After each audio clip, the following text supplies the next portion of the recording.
PDRM dan ATM Angkatan Tentera telah mengadakan sebanyak 1,520 sekatan jalan raya dan melakukan pemeriksaan terhadap 257,287 kenderaan.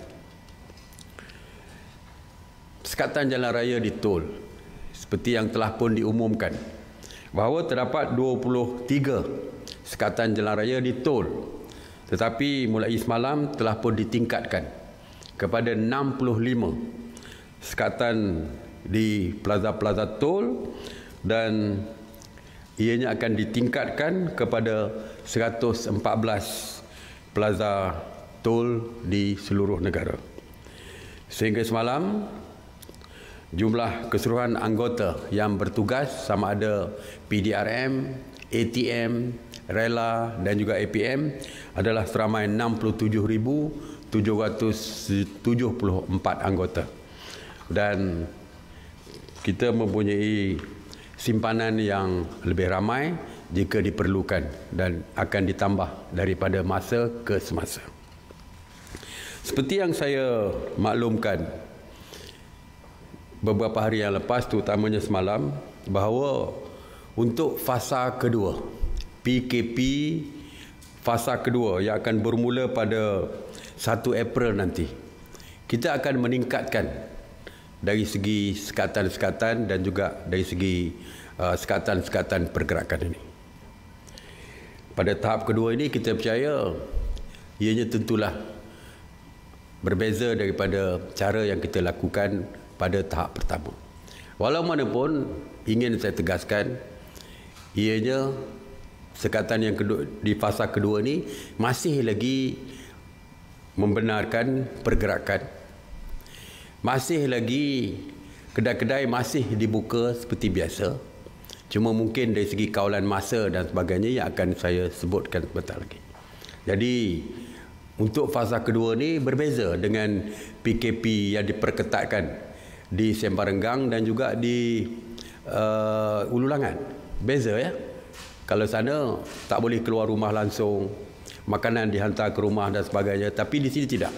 Jauh sekali daripada perintah berkurung seperti yang diwawarkan oleh pihak-pihak yang tidak bertanggungjawab ini. Jadi antara yang akan kita laksanakan, di antara sekatan-sekatan yang akan kita laksanakan adalah yang pertamanya dari segi premis perniagaan. Seperti kita tahu, semua premis perniagaan selain daripada keperluan harian, makanan dan sebagainya tidak dibenarkan.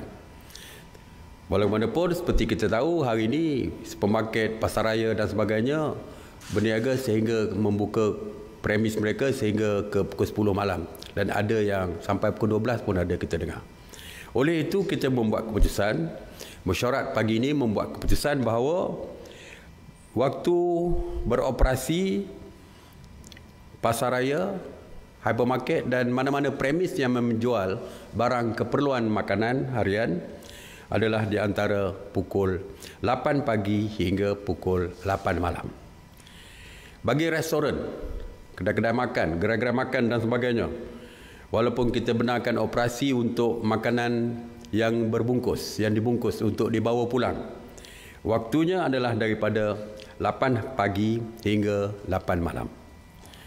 Operasi stesen minyak juga dihadkan daripada jam 8 pagi hingga 8 malam. Jadi standard kesemua yang menjual makanan, keperluan harian dan sebagainya adalah pukul 8 pagi hingga pukul 8 malam, termasuk penghantaran ke rumah dan sebagainya. Walaupun pihak kerajaan menggalakkan supaya orang ramai menggunakan pembelian secara atas talian. Ya. Dan walaupun penghantaran atas talian, tetapi kita menasihatkan orang ramai supaya tidak bersemuka dengan delivery ataupun pihak yang menghantar makanan tersebut. Kita lebih menggalakkan supaya makanan ditinggalkan di luar pagar dan yang menghantar makanan menelpon ke rumah dan tuan rumah keluar untuk mengambil makanan apabila delivery ataupun penghantar tersebut beredar daripada rumah tersebut. Kita cuba mengelakkan adanya pertemuan bersemuka, kerana kita cuba mengelakkan daripada pergerakan seperti itu yang boleh menyebabkan merebaknya penyakit ini. Waktu operasi pengangkutan awam kita kekalkan, iaitu kita kekalkan dari 6 pagi hingga 10 malam dan juga daripada 5 petang hingga 10 malam.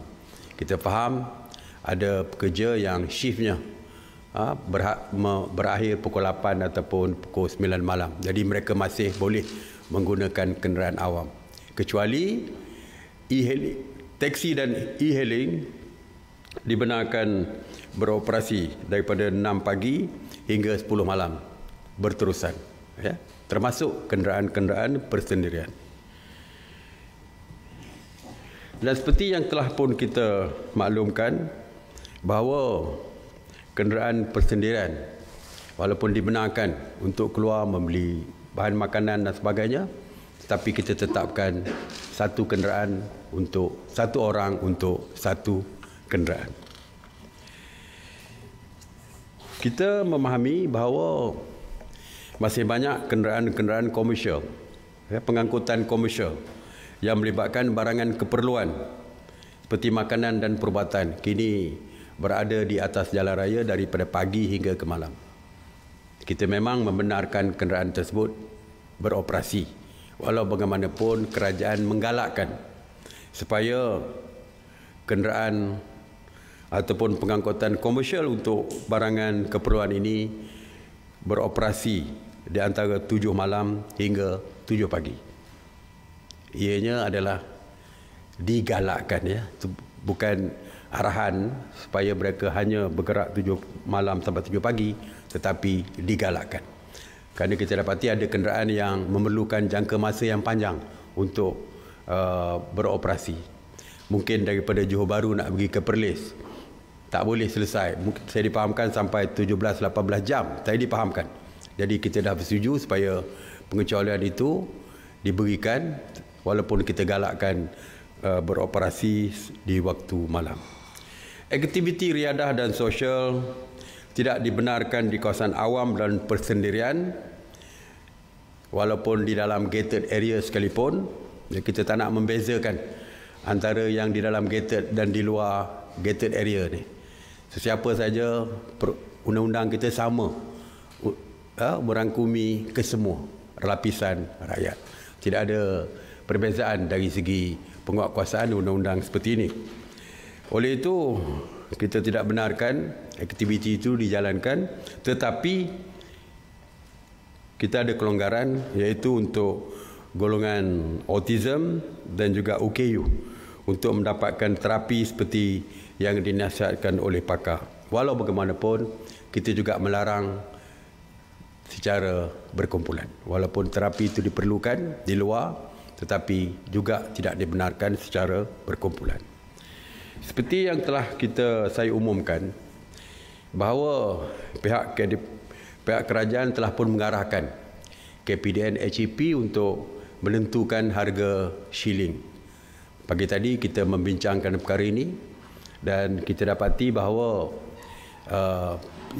topeng muka tidak banyak dikeluarkan di dalam negara, tetapi kebanyakannya diimport daripada negara luar. Jadi kita juga terikat dengan harga yang diimport tadi.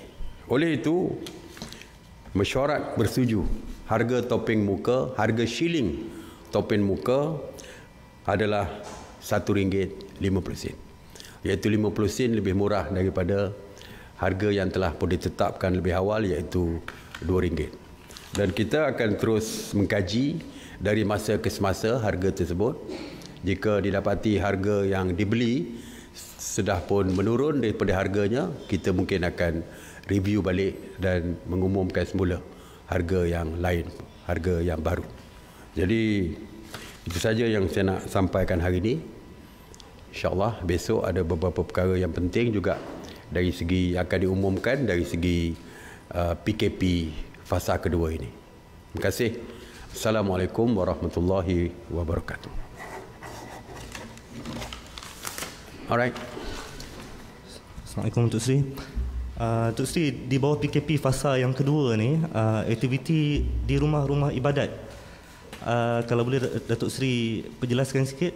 Sama saja di rumah ibadat kita masih lagi tidak membenarkan, ya, untuk kalau di masjid misalnya semayang jemaat masih kekal, tidak dibenarkan. Semayang berjemaah juga kekal untuk tidak kita benarkan setakat ini. Bukan saja di masjid tetapi juga di semua yang melibatkan semua agama.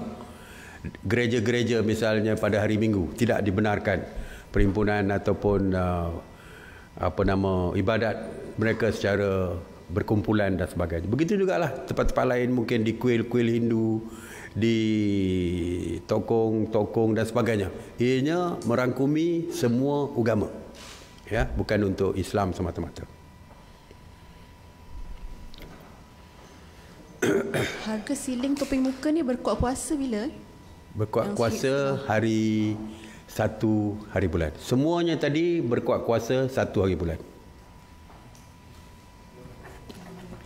Selain daripada topeng muka, macam peralatan lain macam hand sanitizer macam tu ada untuk setakat hari ini Kabinet HEP belum menetapkan harga shilling, ya, untuk sanitizer. Sebab kalau kita tahu sanitizer ni mempunyai brand yang berbeza, mempunyai jenama-jenama yang berbeza, yang harganya mungkin berbeza-beza mengikut jenama. Ada yang diimport, ada yang dikeluarkan tempatan dan sebagainya. Jadi kita tidak membuat setakat ini tidak ada ketetapan dari segi harga yang terkawal seperti topeng muka, kerana topeng muka adalah sama saja, ya, berbeza dengan sanitizer. Tapi kita akan bincang dengan pihak KP dan HEP jika ada keperluan. Alright. Terima kasih. Assalamualaikum warahmatullahi wabarakatuh.